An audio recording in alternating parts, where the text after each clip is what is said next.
This is the Aftermarket Radio Network.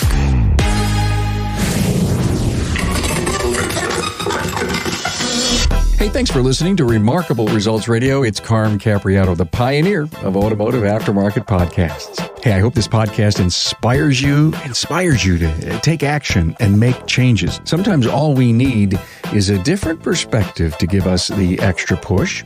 You know, ASE has made a commitment to their certifications, and they continue to push forward with their own app to make recertifications a learning opportunity. Now, not only does certifications benefit the technician and the business owner, it also is a tool to educate customers. Hey, look, it's time to promote your business and employees and show your professionalism in the industry as ASE celebrates their 50th year. I'm talking to shop owner Brad Pellman and the ASE board chairman. Hey, thanks to our partners Apex and Shopware for providing you this episode. You know, Apex 2022 will build upon the unique dedicated space for the service professional designated as Repair Shop HQ. Inside of Repair Shop HQ is Joe's Garage with 10 working bays and key aftermarket suppliers demonstrating their products and services. Be there where the action is at Apex, November 1st through the 3rd in Las Vegas. Hey, how many tabs do you have open on your screen right now? Now, come on, be honest with me. Shopware's all-in-one shop management platform provides a direct integration to more than 3,000 businesses and marketing tools so you can focus on your day. On the web, see my friends at getshopware.com.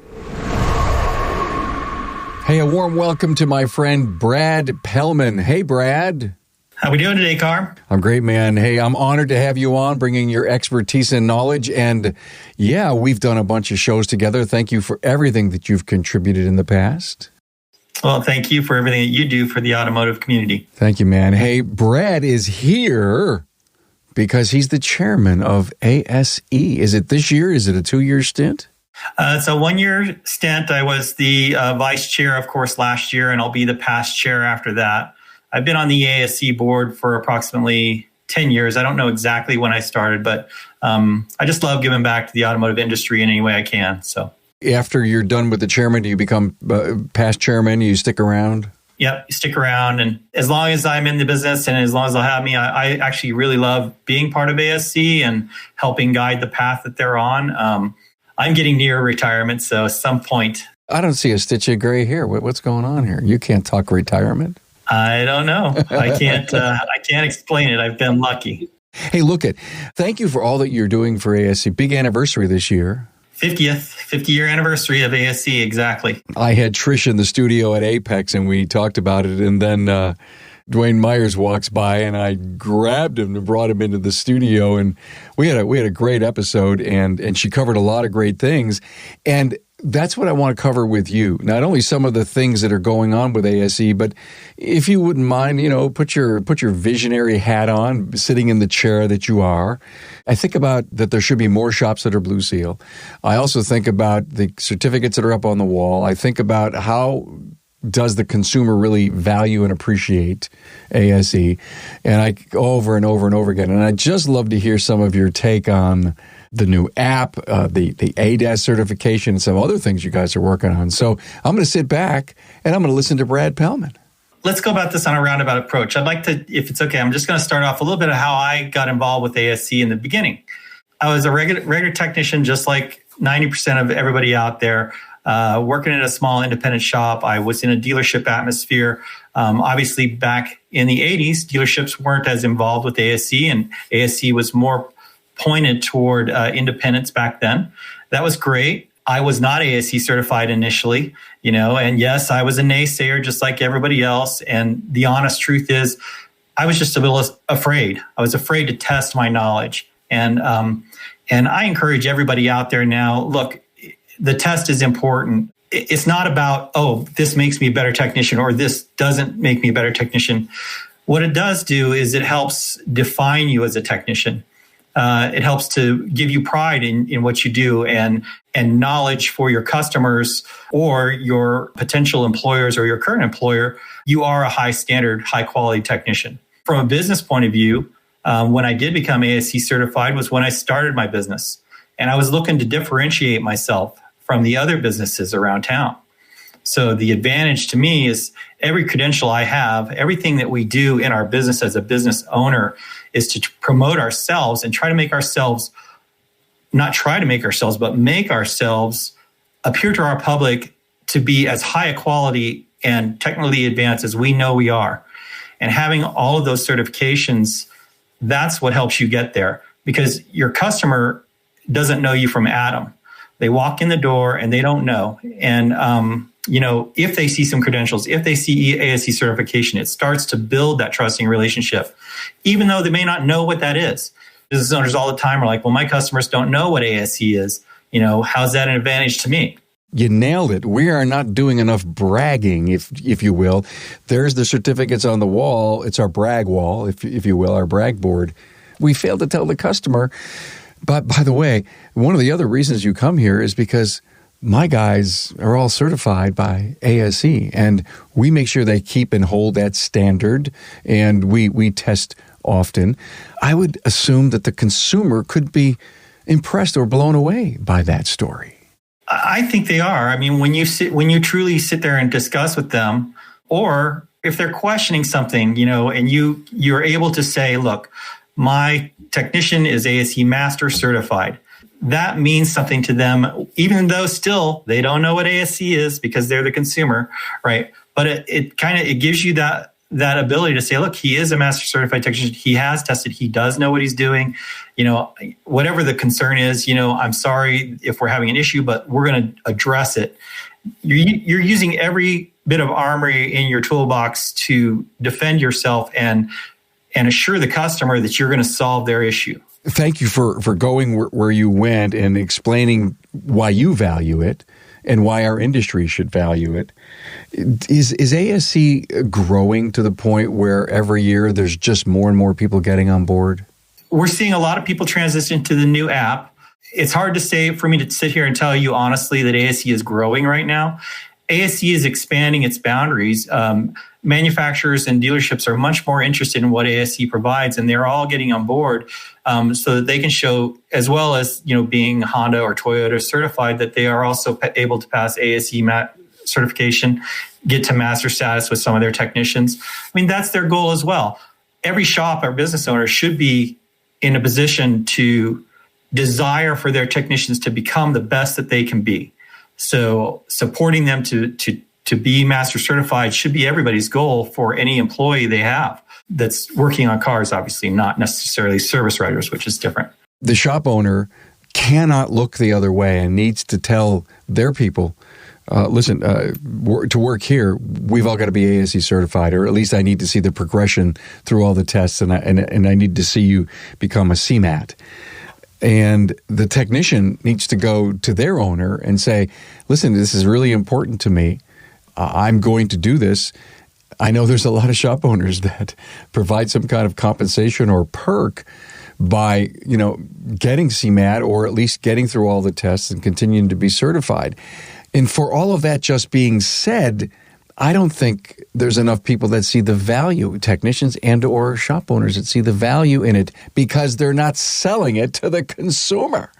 And I get that. It's a hard sell to the consumer, right? Because again, they need help understanding what it is. So, but I think that it's going to grow and grow because it's more and more prominent, not only at the independent level, it's becoming prominent in the dealership level.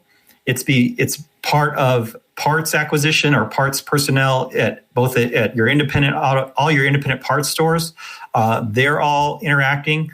The trucking side is all interacting with ASE. So yes, the brand itself is naturally growing, and it's going to continue to grow.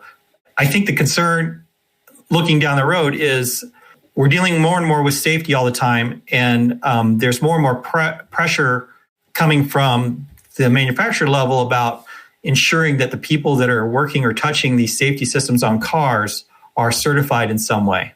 You're so right. I want to talk about that. But you know what I failed to do in the beginning of the show? Pellman's Automotive, Boulder, Colorado, you and your wife, Lisa. I just totally forgot to tell everybody that you're a shop guy and this year's chairman of ASE. So he's one of us. So you just brought up the future and the safety piece, and you guys are working on an ADAS test, yes? ASE is working both on ADAS testing as well as a safety test for hybrid and electric vehicles. How cool is that? So there's another reason why we're going to look for technicians, B-techs, A-techs, call it what you wish, to come to work for us. And if you're not looking at their ASE certifications and in the future considering the hybrid, the EV, the ADAS, and all the other great stuff that's going to start coming out, I can almost see a division of licensing someday, and the licensing is steeped in ASE certifications. I know that's a really hot topic, and there's left side and right side on that. What's your feeling?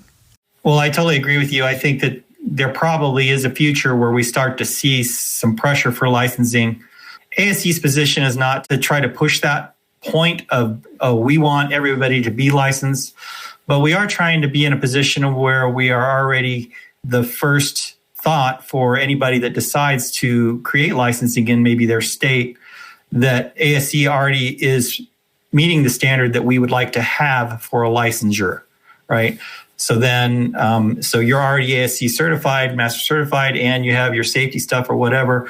It's going to be seamless for you to transfer into a situation like that if it does happen down the road.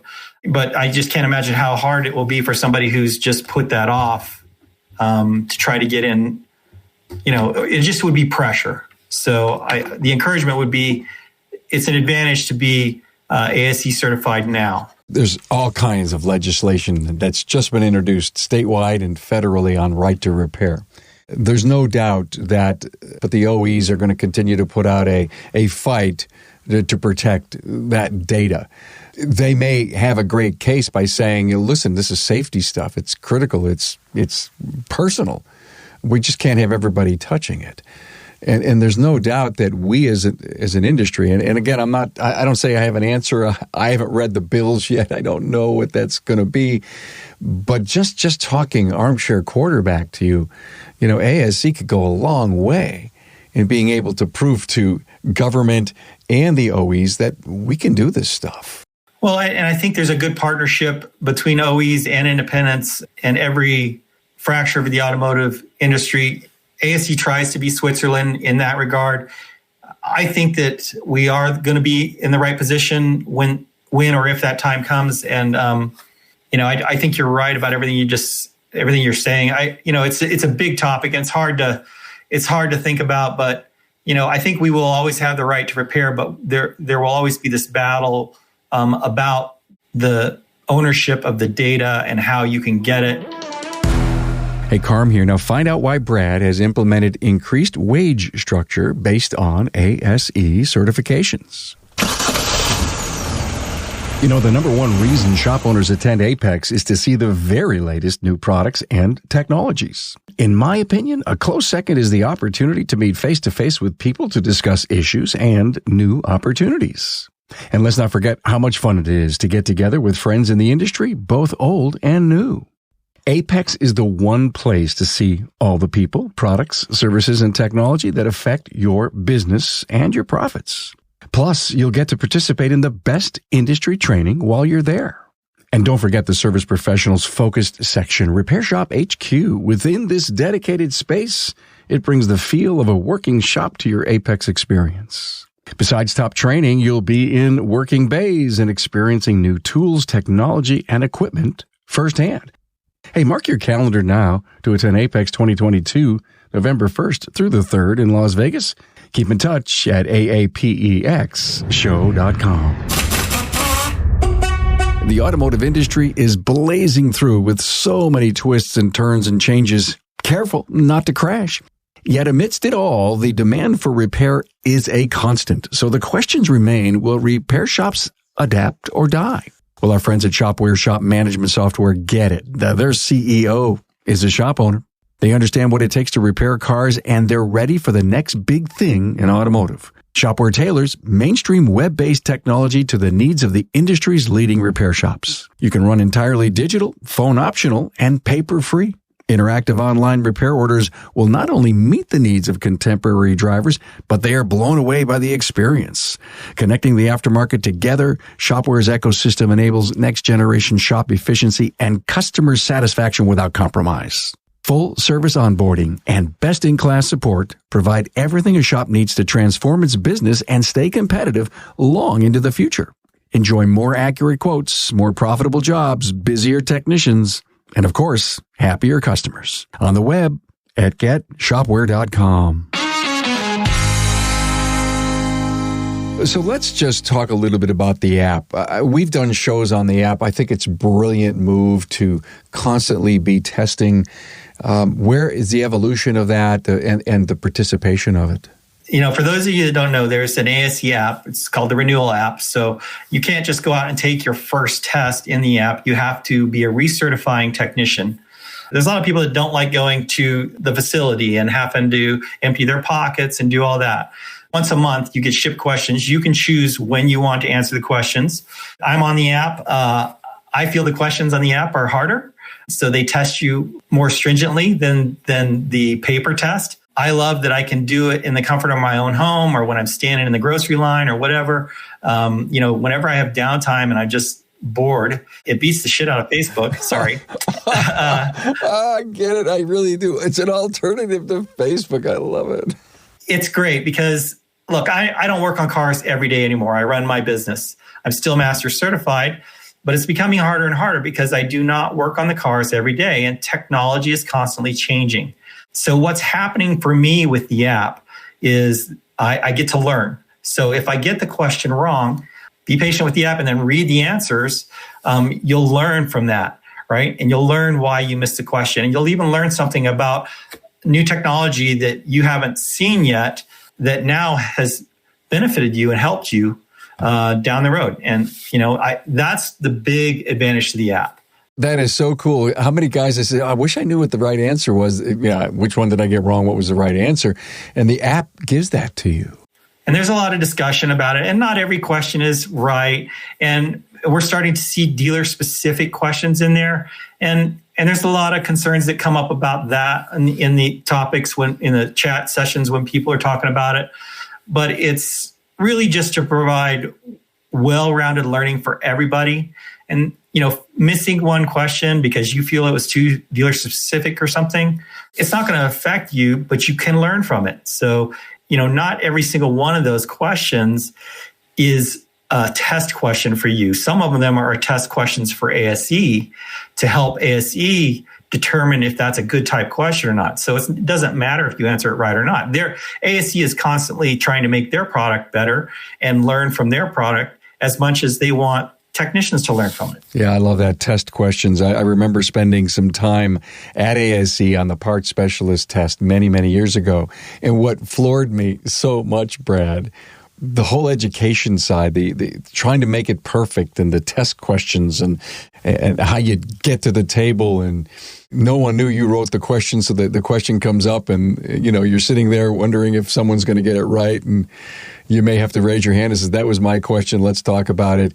I loved the process and I respected it so much. And like you say, you get the answer with the app, and you may necessarily get a question wrong, but it really wasn't a accredited question. It's a test question. There's also a lot of comments about when are we going to expand the app to like the L1 and such. There's just so much that goes on with ASE and the building of the app and the questions that it's not like we can just pop it out there because the paper copy exists. They're different questions and it's a different process.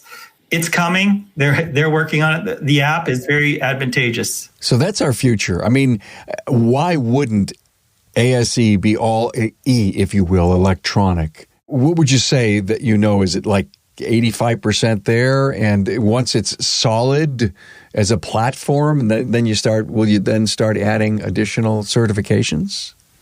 Well, they're working on adding new certifications now. A lot of what the Board of Governors decide and choose and help create is the pathway to do that. I think right now the focus is definitely, there's a lot of focus on the L1, but that's really big.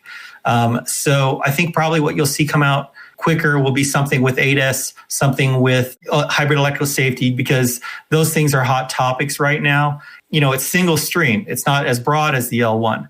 So it'll be easier for them to get those tests developed and out there, those questions starting to hit. But there's a lot to build there still, There'll be new tests. So how do we bring them to market through the app? Or do people have to go in and take it first? We haven't even talked about that. So that's a question I'm going to have to write down. We'll see what happens. But stuff is coming, constantly evolving. I think the app is going to stick unless there's something new that comes along that takes us down a different path. But the app, to me, is extremely valuable, not only as a technician, but as an owner of a business. I can monitor all my techs. I pay for all of my ASEs for my technicians. I think everybody should do that. It benefits me. It's proven for the most part that ASE certified technicians will do better for your company, which means more money for me. So why wouldn't I invest in them to be certified? You just made a great case to the owner as to why the owner wants to have ASE certified technicians in their place, because they're going to give you a much better ROI. They're just going to be so much better. Their logic, their thinking, their analysis, and just, working with their hands. You made a great case to the owner.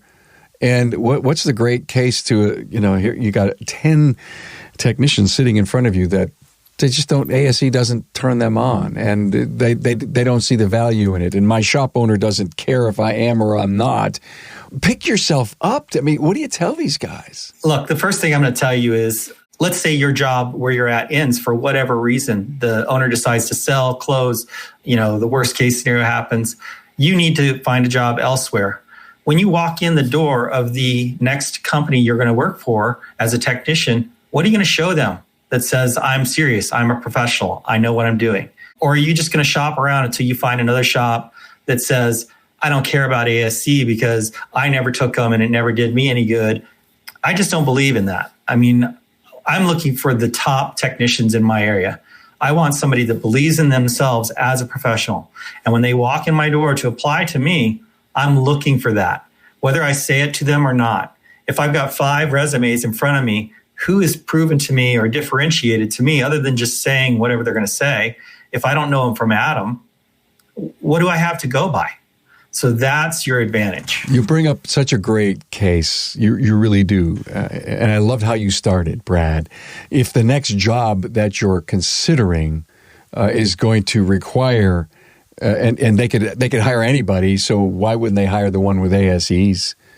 If you're looking to improve your life, your situation, your income, your knowledge, your career, I think you got to have that shingle called ASE in your resume. Well, ask yourself this. What advantage does the employer have to hire somebody that's not ASE certified, who doesn't do that? The only advantage I can think of is he's probably going to pay that guy less. So if you're willing to work for less money, in my opinion, or that's the advantage to the shop owner. The way I encourage them to all become master certified, and we've been Blue Seal certified facility for over 15 years. The way I reward them is through their pay. I set up a pay structure that basically gives hierarchy to the number of ASE tests you have. And if you came to work for me on day one and had 0 ASEs, and I hired you at $30 an hour, and then 3 weeks later you went and got master certified, automatically your pay jumps to $38 an hour. The way I like to look at it or explain it is like, look, you're in charge of your own pay. I'll pay you as much as I can value you. I want to pay top technicians top wages. Increase your value to me. Yeah, increase your value to me. And that's in your control to do it. It's not a matter of how long you work for me or somebody else offered me another job. Look, it's just strictly, I put a pay structure out there that's extremely competitive, and you have the ability tomorrow to go and get top wage. How many shops that Brad, do what you do, have an ASE incentive? A lot do. A lot that I travel in the circles with do. But I also know that there are a lot that don't. I would venture a guess that it's less than 50% of shops that want their technicians to get ASE certified and reward them for being ASE certified. Well, that's not enough. And to me, that is something our industry can get behind. Yeah, and I think it absolutely should. Exciting times for our industry? Changing times for sure. I think as a technician, and if you love technology and you love learning, it's an excellent time to be in the business. And that's one of the top things about our business. We get to learn constantly. We get to see new products and learn new stuff all the time. It's never really boring. Can it be hard? Yes. Are we underpaid as automotive technicians across the country? We probably are. But I think that is changing drastically and quickly right now. It's a slow curve. It's coming back. But I think the public is starting to recognize the technology behind these cars. They don't want to go to the dealer and wait 3 weeks to get their car fixed. Manufacturers don't have the power or the bandwidth to service every car on the planet. We're in a great place in our industry. I love what you've been telling us about embracing the ASE as a very important, not only marketing tool, but a tool to hire great people.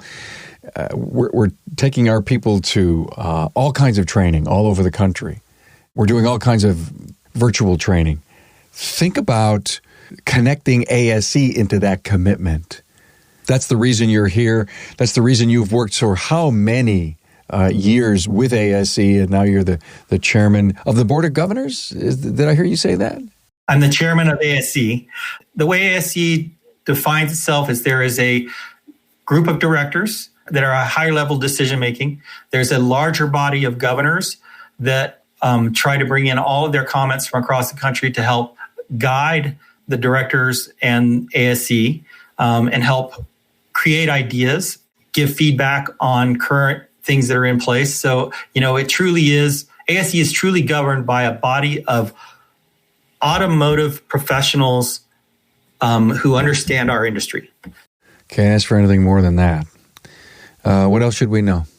I don't know. ASE is 50th year. Watch for a lot of things happening publicly.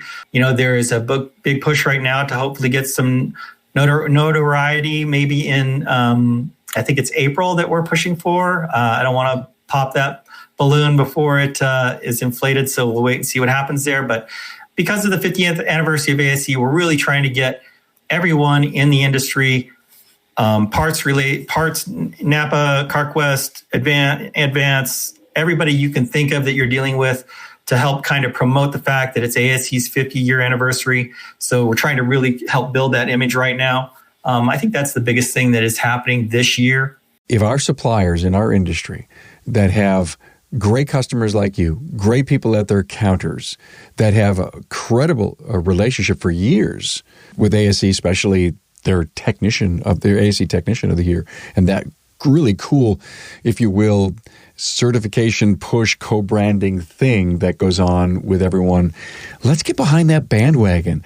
When you start seeing something come through, if it's not a press release or a salesperson coming in or at a meeting, at a conference, and people are starting to talk about the 50th anniversary of ASE, you can yell it from the rooftops. You can take whatever graphics that are and put them up in your place. Tell your people how proud you are of this thing. Let's get on that pony, that ASE 50th anniversary pony, and ride it. Absolutely. Thanks. Brad Pellman, Pellman's Automotive, Boulder, Colorado, working hard. You keep Lisa busy? Lisa is busy all the time. She's the backbone of the business. I'm the face and the the manager of the employees and the talk to the customers. That's my niche. She is here's the numbers, here's the finances, here's what we got to do, here's the advertising. She handles everything in the back. Wow, who better but the wife? Wow, cool. And of course the ASE board chairman. And thank you so much for coming here and giving us a really nice behind the scenes view from your perspective on ASE, Brad. Thanks. Well, thank you, Carm. It's always a pleasure, and I love what you do for our community, so keep it up. Thanks for being on board to listen and learn from the premier automotive aftermarket podcast. Until next time.